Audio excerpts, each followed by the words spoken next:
with his old school Razorbacks jacket on. Yeah, it's a good looking jacket, Coach. I'm curious what your impressions are of South Carolina. What are going to be the keys to Saturday's game?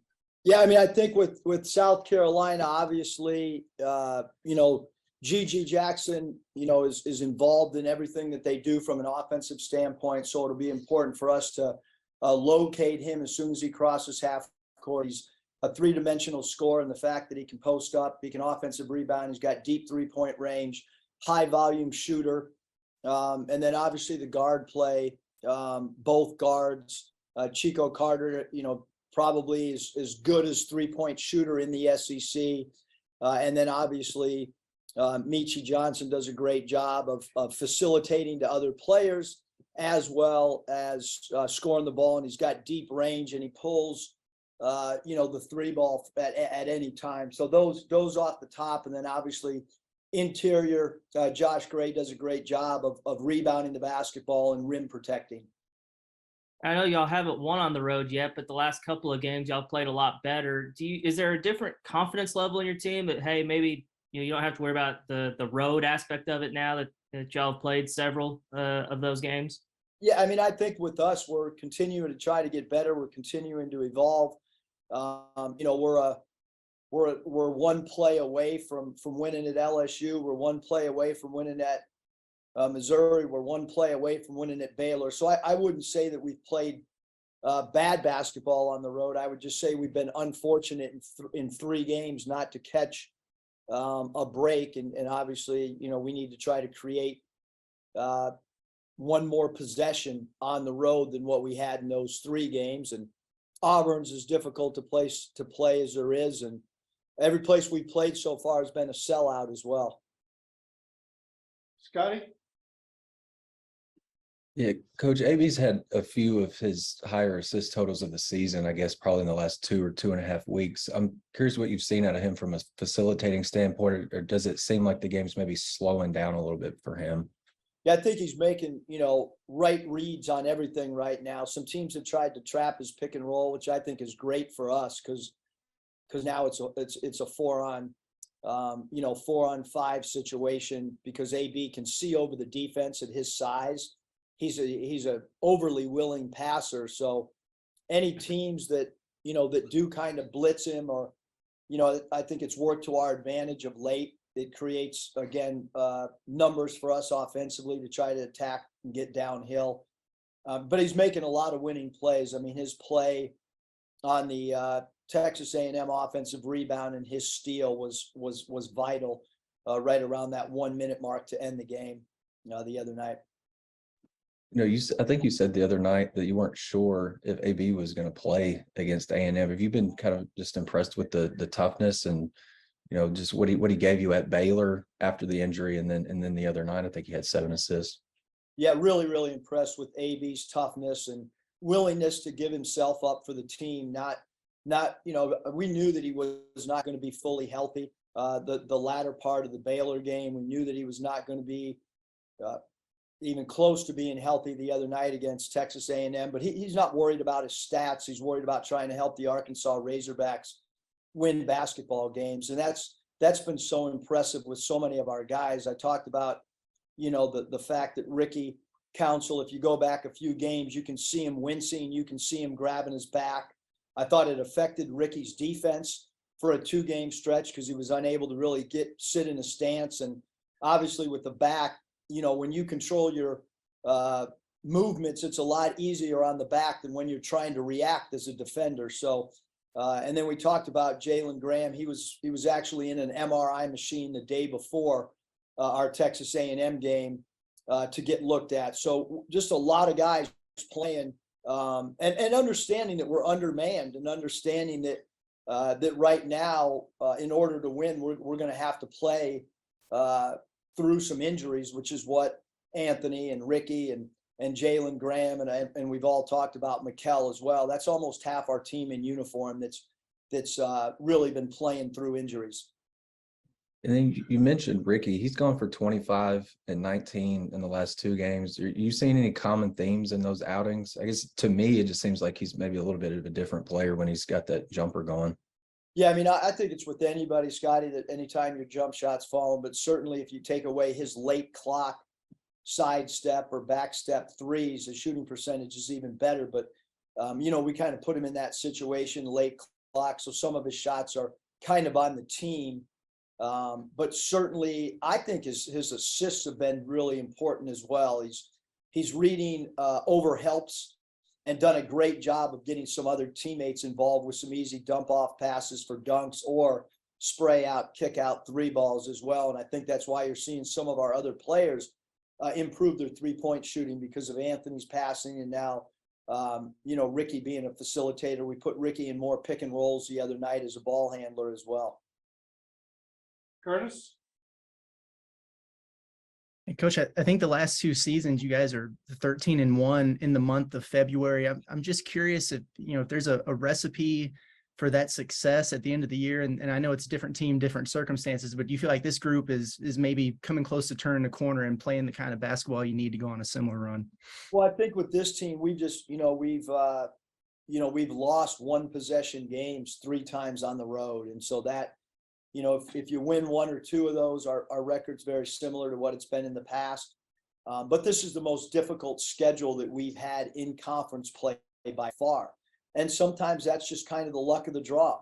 I mean, A&M has had 1 loss coming into our game. We play them twice. Obviously, Tennessee is a top 5 ranked team. We still have them on the road. We still have Alabama on the road. So we have a really difficult schedule. We saw what Florida was able to do last night at home against Tennessee. This is a really, really challenging. Some of the teams that maybe you would hope to play twice. We're not getting that opportunity this year. We're playing a lot of teams right now that are really, really good basketball teams. And then anytime you play on the road is extremely difficult in this league. And then as we turn the page to February here, just wanted to check and see if there's any update or progress with Nick's status. No, there's been no update. Thanks. Yeah. Bob? Hey, Eric. Have you besides the Martins and the Mitchells, have you coached any other twin groups or twin sets, I guess? And is it different coaching twins? You just coach them like they're two, any other 2 players? I would love to tell you it's different, but it's not. All you have to do is go online and Google personalities of twins or read books. It's a different dynamic for sure. The love, at least the 2 set, I don't know every twin. I can only speak of the 2 sets of twins that I've coached. Kai and Kel, like their love for one another's, it's a deep love. I can tell you that. Like they protect each other. They look out for each other. Caleb and Cody Martin argued a little bit more, and different circumstances created different outcomes. I mean, those 2 guys would fight each other if it came to it. Whereas, I think Kai and Kel they're protectors of one another. So I think that, but the both sets of twins I've had, they really want their sibling to succeed. I mean, that's definitely been something that I've seen both with Caleb, Cody, Kai, and Kel for sure. Well, that's hard to say. Cody, Caleb, Kai, I don't think I can say it. Anyway, one thing that impressed me about Mikal was, Makai was playing early quite a bit and Mikal wasn't, but it seemed like he was okay with that. And, like you say, he was rooting for his brother. Is that, and now they're both getting to play, which is great, but was that kind of a cool thing to see early on? Yeah. I mean, I think that, every player wants to play. I think Kel, or Kai, whenever they're not playing, there's frustration, just like there is with every guy that on every team in every sport. I stunk as a player, and every night I didn't play, I wasn't happy. And looking back, I never should have checked in a game. So I should have been really lucky and fortunate that my name or number was ever called. Players don't see it that way. I certainly didn't. And certainly, Kai and Kel, those guys have played big minutes at Rhode Island and been in big games. So, but their attitude and their perseverance and their ability to come in every single day and work regardless of what happened the night before is certainly what you want as a competitor. You want that player to come in to be competitive enough that they're going to try to continue to work and earn their minutes, which those two guys have done the entire season since they've stepped on campus. Yeah, one more about Carolina. You know, they're kind of a weird team in that they go to Kentucky and win. I think they're the only team that's won at Kentucky in the SEC. Then they're 0-5 at home. They've had a couple 40-point losses, but then Georgia took them to overtime. I mean, what do you make of them? The fact they're 0-5 at home, and you guys have, like I say, you've had some tough road losses. This looks like a place where y'all should pick up a road win. Well, every game's hard. Every game takes on its own theme. It's really hard to win on the road. They're desperate to win at home. We're desperate to win on the road. It's a team that beat Clemson, who's been a ranked team. It's a team that beat Kentucky. They have a young superstar, so they're gonna beat ranked team like a Clemson. They're gonna play well in a difficult environment because they have a player in Gigi Jackson who continues to get better and continue to improve. He's going to be a high draft pick. He's got tremendous upside.